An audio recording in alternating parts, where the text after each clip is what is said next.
People need to understand this law called Parkinson's law.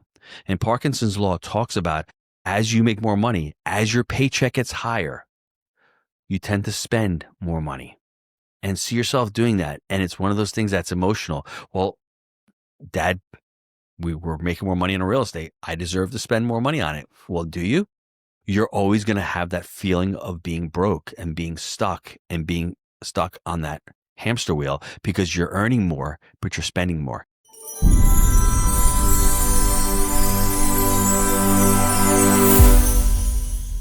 Do you still feel broke even though your paycheck is big? Welcome to the Happy Money Podcast. We're your hosts, Michael and Gino Barbaro. And today, Michael, do you still feel broke? Always and never. Why is that? So one of the problems with feeling broke is that the first word of that is feeling. And so sometimes it doesn't even have to do with the paycheck or how much we have, but rather we can get stuck into, I don't want to use the word past version of ourselves, but there can be something that happened to us in the past that we haven't gotten over to where no amount of money can ever fulfill that part of us. Mm-hmm. I have to say, you don't look broke. You look really good today. I got my Psycho Bunny shirt on. I'm just saying, you're rocking the watch. You got the gold chain on. I mean, you don't feel it, right? I mean, like you feel wealthy, don't you? Isn't that interesting? It's an interesting thought, but you can still feel broke even when wearing all this stuff, right? Yes, that's a bigger thing. And I think the first point that I love to make is money is just emotional, isn't it? Isn't there a lot of emotions around money? And one of the feelings is feeling scared or the fear of anxiety. And I think when you have that big paycheck, you're looking at it and all of a sudden it's depleting and you're saying, well, where's all my money going to? I had that scarcity mindset. I always thought, wow, it seems like I'm making a lot of money, but I need to put this money aside. So even though my paycheck may be big and my bank account may have some zeros there, I still feel as if I'm broke. Yeah, and it's interesting because I know you talked about your childhood, your mom was always a big saver, right? And again, you can make $100,000 or $10 million and you still have the same mindset of, I need to save this money. I can't use this money. Because then you get into the trap of one of them is, well, I can't use it. Because if I use it, regardless of the amount, there was a guy on one of the podcasts I was listening to, and this guy made hundreds of thousands of dollars. And he was so afraid to spend money, his coach told him, you have to start spending money. Like, this is your assignment. Go out and buy a nice suit once a month. And the guy started to, it wasn't that quick, obviously. They uncovered what was going on. And it was the fear of, if I spend money, I will go back to what I was. Yes, that's powerful. Yeah. Now, we have a real life example here of you, Michael. When you first started making money, how was it? And as you were making more money, did you feel broke or did you feel more wealthy? And then all of a sudden you started refining deals and making more money. And now the last couple of months, maybe the draws haven't been as much. How has that whole experience been for you? Wasn't expecting to get this question today, but here we are. It's one of those things where I'm trying to get my mind to wrap around the fact that it doesn't matter the amount of money you make after a certain point. Once you get everything under control, all your necessities are paid for, gas, food, all stuff is paid for, then you can start figuring out what comes next.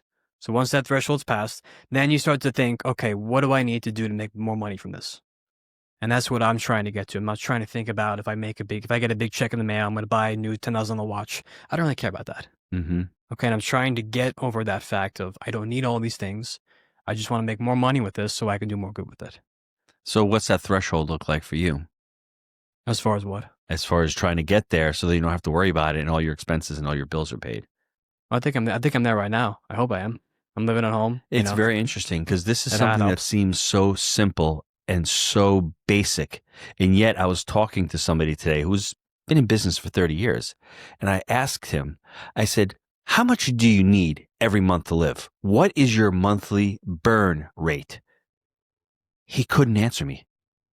I said, but if you don't know how much you're making, it doesn't matter. You don't know what you're living at. You're just spending money. You don't know what's left over at the end of the month. And I think that's why a lot of us feel broke, because we can't track. If we can't measure it, then we can't manage it. So if you're stuck in that rat race and you're repeating that every month, then all of a sudden you have no control. It's really weird. And I was taken aback. I said, first thing you need to do is to stop whatever you're doing. Stop doing deals. Stop doing business. Figure out, and it shouldn't be that very hard, figure out what your monthly burn rate is and then see how much you're making and then see what's left over. And that fear may subside a little bit. If you're not clear on that, of course you're going to be afraid. And of course you're going to feel broke. One of the biggest struggles is actually writing this down. And I hate doing this too, because I don't want to see how much I'm spending on this or on this. So I went on Rocket Money, and if Rocket Money ever wants to sponsor us, that'd be great. Give me a call. I'll just put my number in the comments below. But it's simple. You put in your bank statements, you put in all your credit card information. It's all automated, and you put in how much you make, and then it just breaks it out for you on a little pie chart. And it's that simple. It is simple, but do you follow the advice? Do you find yourself sometimes falling into a bad behavior or bad habit? That's the funny thing is, one of two things has to happen with that. Either you have to be the one to make the decision to say, I'm not going to do X, or have somebody next to you saying, I'm going to help you not do X. But ultimately, you have to be the one to decide that. And a program's going to help reveal that, but it's never going to do it for you. And I think that's the big trap we get into, is we think this program's going to help us. No, it's going to reveal everything screwed up about you so that you can go out and fix it. But how do you go out and fix it by yourself? Well, that's why we have accountability. That's why one of the two things is accountability. And one of the two things for me would be that money coaching. I mean, I love to talk about it because you're falling back into certain behaviors and certain patterns and certain beliefs that you had growing up. And all of a sudden, as an adult, it's not rocket science, it's basic math. But you're sitting there going, well, why do I keep doing this? Why do I keep overspending? Or why am I saving so much money as a soccer player, as that person, and not enjoying my money? That comes down to those behaviors and those beliefs. What are some basic patterns that you've seen coaching this far? Well, one of the biggest patterns that I've seen with people and money is there's a lot of shame around money. Sometimes people don't think they deserve money. And also sometimes people overcompensate by thinking that spending on things will make them happy. If you grew up poor and you grew up not being able to afford something, when you become an adult and you get a nice fat credit card, and all of a sudden you want to buy that car or that watch that you couldn't afford as a young person, you're probably going to do that as an adult unconsciously. And you think that's going to make you feel good. And Mike's, it makes you feel good for about a couple of days. And then the credit card bill comes in the statement in the mail. And you say, well, why did I do that? But you don't think about it. And then a couple of weeks later, you repeat that pattern. Something else pops up. Oh man, Super Bowl's coming. I need a big flat screen TV. But then you buy it. And I think we start having these behaviors unconsciously that we created these patterns as a young adult or as a teenager or as a child. We learn them from our family and we're just unconsciously repeating them as adults. And then we get frustrated. And then the paycheck comes and we feel broke. And I like how you said we do something that, in a sense, we know that's going to hurt us in the future. We do it anyway. And so why do you think that is? Like, why do we go and spend $1,000 on a TV knowing that in 3 days we're going to be like, I can't pay this? There's chemicals in your brain. There's dopamine. You got to rush. It's almost, Michael, as if when we're looking at deals in real estate, you can get into a trap with this because you get a rush. People want to close deals. It makes you feel good.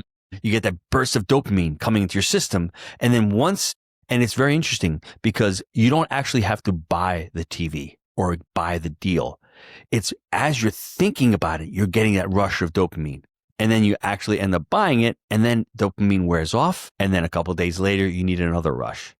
And it's very interesting. If you get caught in that pattern, that's how I made so many mistakes early on in real estate. I had the dopamine rush. I'd buy a deal because I thought it was a good deal, but it wasn't a good deal. And I didn't understand. And once I understood, okay, what's a good deal? And if it isn't a good deal, I'm not going to force it. And I'm going to pass on it. And it takes a lot of patience. It takes a lot of awareness, a lot of understanding, and what you said, a lot of accountability as well. I had a great business partner. I had my wife, thinking about her. I can't make a mistake and fall into that trap of, I'm going to do this deal just to do it because it's going to make me feel good or I think I'm great. No, I have to have real tangible belief and understanding of why I'm doing this deal. So with that, how should someone learn to separate that dopamine feeling with making a decision like that actually is going to have results? You've had some great podcasts on this. A couple of shows ago, you talked about having this decision and having the awareness to say, I'm going to make this decision to buy a gun, but I'm not going to buy it today. I'm going to take a step back. I'm going to let it sit. I'm going to let it simmer. And then I'll come back to it in the next couple of days when I'm not on that emotional high. And then all of a sudden, your emotional brain starts to wane. And then your logical brain says, okay, I really, I could use the gun. I've got extra money. It's not putting me in the hole. I'm going to enjoy this gun. It's going to be part of my collection. You can make that decision. And oh, by the way, you can also go speak to other people. Say, Mom, what do you think if I buy this gun? And you can get her opinion. You can come to me. So I think that's another thing that you can do. Take a step back. Let that decision simmer for a little bit. Don't take a huge decision and make it rashly. When we make decisions rashly or based on our emotions, that's when we tend to make mistakes. I had this thought come into my head. Let's say, for example, you wanted to go out and buy a gun for $1,000 or $2,000. I want to think about the idea of, instead of buying a gun, what would it look like if we gave that money to a charity? How does that hit you? Right? It's interesting. It hits differently, right? You're like, I don't want to give that much right now. I don't have the money for that. And then you think, wait a minute, right? That's how we raised. My mom, it's interesting. My mother, aka Grandma Vanna, would always question me, why are you giving money away?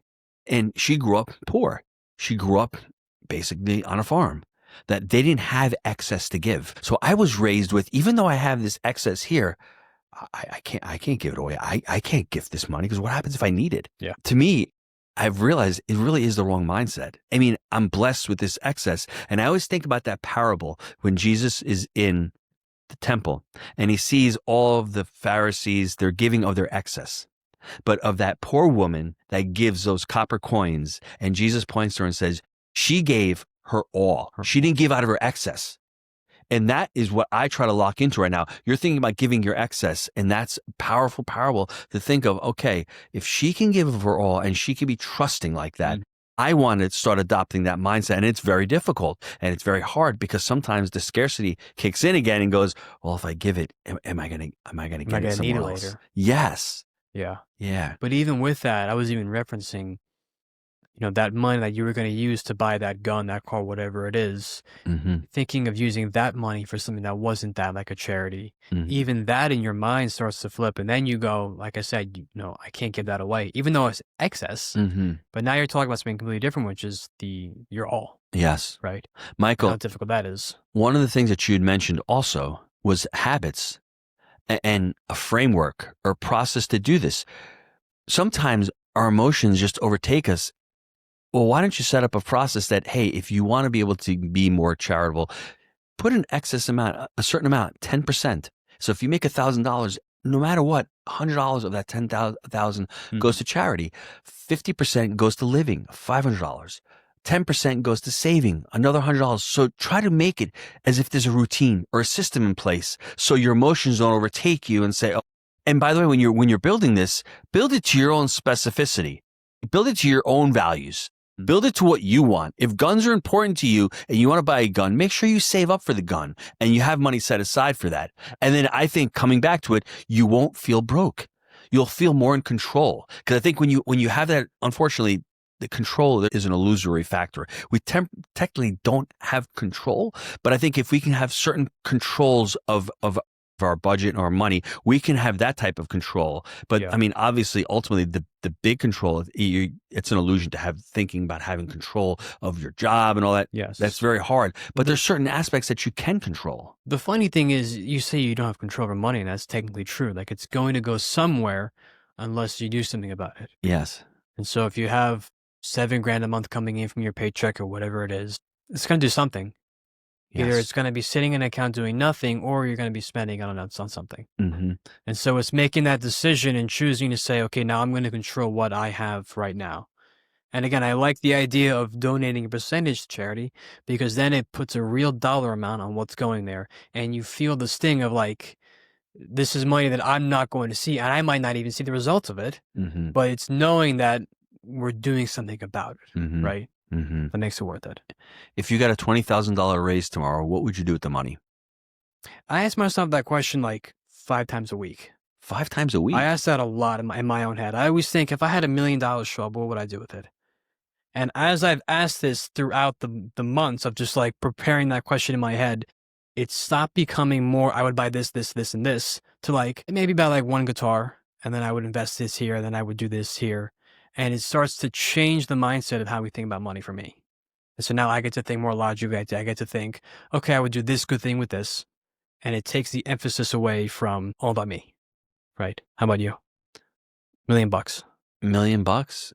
I don't know if there's anything else that I would change. Maybe buy a couple of donkeys. I think my wife would like that. I'd like to buy another cow maybe. I'd probably put the money aside and just keep it saved. I'm living on excess right now. I'm able to look at our budget and see what we're spending and what we're earning. So to me, I think it's more for the family. It's more for the long term. That's what I would do with the money. I'm not really desiring of anything right now. And that's kind of the goal, is to get somewhere financially where you're just like, I don't really care about a boat. I don't really care about 4 cars. It's just, this is for our family and our community, and that's why we have this. Mm-hmm. And that's how the mindset needs to change for everyone, especially in America. Well, that's great, because that's what we're trying to accomplish, your mom and I, is by creating this kind of legacy for the family. And it's great. We want to learn the financial aspect of it, but we want to pass down these values to you guys. And we want you to see money for really what it is. It's an intangible object. It's really a tool. It really comes from a result. And we want you to be able to use money to impact others and to impact the world. If we can do that, I think we've created a pretty good framework for the legacy for us. Yeah. And I think going back to that question of, however much the amount is, $1,000,000, 20 grand raise, I want everyone to ask that question. What would you do right now if $1,000,000 came into your life? And I want you to think of the first gut instinct. And if that's, I would buy this car, or I would help out my mom. Whatever that is, notice what that is, if it's good or bad, and say, why did I have that gut reaction? And I don't know if there's a good or bad element to it, because it's not good or bad. Not good or bad, but in the sense of, Yes. is this for me or is this for someone, Yes. kind of thing. You mean more of a selfish kind of reason for it? Yeah. It's for myself, or it's to help others? Yes. Yes. And that's where the framework comes in. Because if you're saying 10% goes to charity, well, 100 grand goes to charity. 500 grand goes to living, and then 100 grand goes to savings. So you can sort of take the thought process out of it. Yeah. And make it less emotional. There's one thing that I want to mention before I ask my last question to you is, people need to understand this law called Parkinson's law. And Parkinson's law talks about, as you make more money, as your paycheck gets higher, you tend to spend more money, and see yourself doing that. And it's one of those things that's emotional. Well, Dad, we were making more money in real estate. I deserve to spend more money on it. Well, do you? You're always going to have that feeling of being broke and being stuck on that hamster wheel, because you're earning more, but you're spending more. You need to understand. You need to like feel that you're making more. And so then you ask, what does the person of this salary or this net worth do? Mm-hmm. And then you go down that rabbit hole. What purchase have you made that felt great in a moment, but then later it just felt a little off? You felt guilty about it. That's a great question. A while back ago, we did a podcast on this, but I blew my budget buying a bunch of big things all at once. And they were all great. But then I'm on Rocket Money looking at my purchases, and I'm like, freaking, why did I do that? Why didn't I separate this out more, right? And so it's one of those things where I got too emotional and thinking that, I need this right now rather than waiting.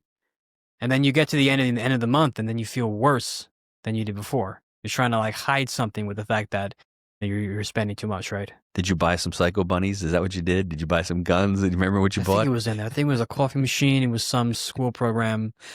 What else did I buy? It might have been a gun. I can't remember now. I'm not going to go back and look right now. But it's very interesting that you noticed that. And that's the skills that we want to teach our children, to have the awareness and to have the understanding we're going to make mistakes. And how do we correct those mistakes? And the tools, that's what we're trying to accomplish, to try to teach our kids these tools, to say we're going to make mistakes with money, but how do we correct those tools? How do we correct it? And I'm going to end with this, is the feeling of feeling broke isn't that we're a failure, but this is our recognition that something is coming on in us. Mm-hmm. The switch is being flipped on, so to speak, and saying, okay, now I'm noticing something's going on. Mm-hmm. How do I fix it? Yes. And that is half the battle, is knowing something's off. Mm-hmm. Because now you know what to do about it, rather than, I don't know what to do. I don't know how to fix this thing. Now you know what's going on. So now you know where to go look to fix that.